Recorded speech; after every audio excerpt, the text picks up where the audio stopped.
ఎవరైతే గతంలో ఇష్టారాజ్యంగా మాట్లాడారో మరి వాళ్ళ మీద చర్యలు తీసుకోవడం జరుగుతుంది తప్ప వాళ్ళు అధికారం ఉంది కదా అని చెప్పి ఏ రకంగా మాట్లాడారో చూసాం. ధర్మాన్ని కాపాడితే ధర్మం మనం కాపాడుతుంది.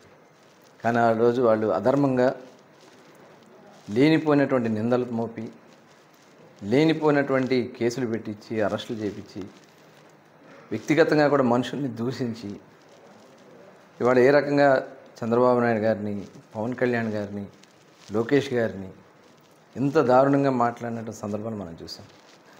చివరికి అదే కాకుండా ఆనాడు ఇచ్చినటువంటి నంది అవార్డుల మీద కూడా మరి దుర్భాషలు అన్నటువంటి పోసాని మురళీకృష్ణని అరెస్ట్ చేయడం అనేది అది చట్టం ఫలితం చేస్తుంది.